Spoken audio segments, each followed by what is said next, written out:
Stop scrolling. Right now. NVIDIA said in Ultimate. Not maybe later.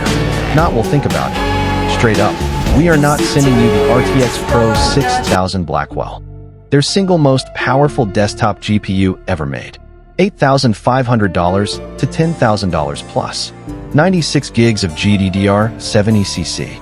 And they gatekept it hard from content creators. But guess what? I'm holding it. Right here. Live on camera. This is the forbidden fruit. And holy crap, it's worth the sin. So let me tell you how we got here.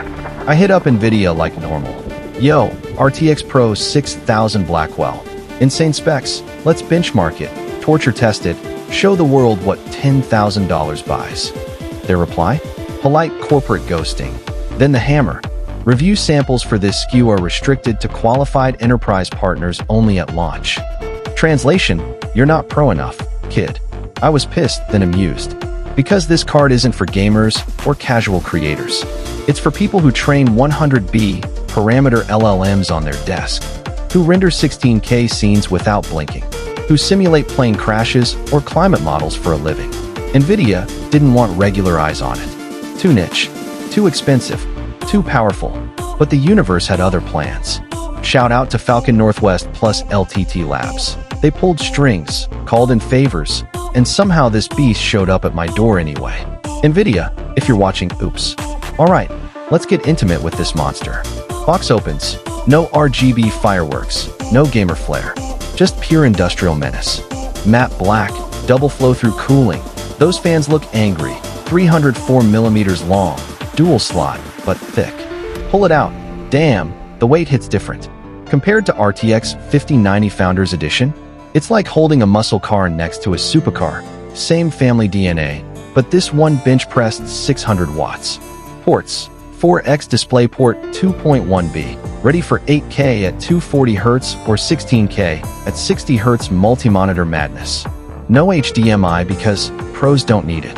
Label reads, NVIDIA RTX PRO 6000 Blackwell Workstation Edition. Full Fat GB, 202 die.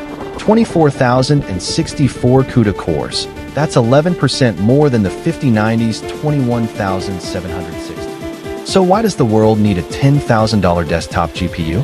Because some workloads laugh at 32 gigabytes. Local AI, runs 70B, 120B plus parameter models, Llama, Mixtral, whatever, fully in VRAM. No swapping, no offloading, blistering inference speeds. Creative pros. 8K per 12K timelines in Premiere or DaVinci with 50 plus layers, crazy effects, no stuttering.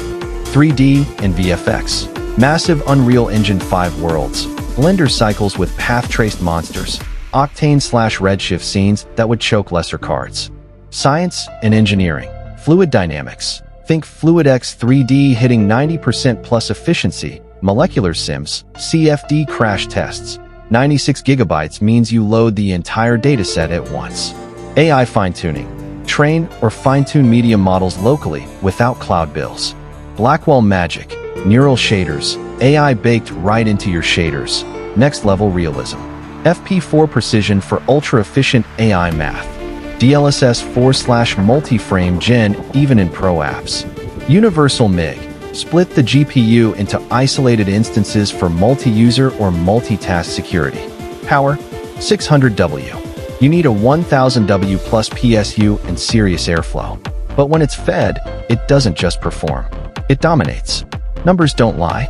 In workstation apps, SPEAK ViewPerf, VRAM, Octane, 10 to 25% faster than 5090 on average. But VRAM-bound scenes? 150% plus uplift because no paging hell. AI inference, bigger models, faster tokens/SEC. Dual 5090 setups sometimes lose to single 6000 thanks to unified 96 gigabytes pool. Gaming? Yes, we tested it. Surprise king in some titles. 5 to 14% faster than 5090 in 4K raster/RT. Up to 92 FPS in heavy titles. But come on, $10,000 to play Cyberpunk at max RT? It's like using a fighter jet to go grocery shopping. Hilarious flex, 0 cents. Downsides. Let's not sugarcoat.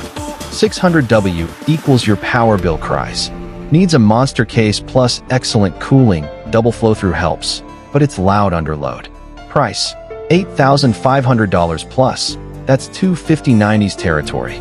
Availability: still unicorn rare. Worth it? 99.9% of you. No? Get a 5090 or two and pocket the difference. But if you're an AI researcher/dev running local giants, Hollywood-level VFX/compositing artist, engineers simulating real-world physics, anyone who makes more money from the GPU than it costs, this is the cheat code. The desktop H100 alternative. The true king of single GPU workstations. So yeah, NVIDIA tried to keep this locked away. They thought it was too elite, too serious, too expensive for YouTube reviews. But here we are. You've seen the forbidden card up close. You felt the power through the screen. Now I want to hear from you. Would you ever drop $8, $10K on the Ultimate Pro Beast?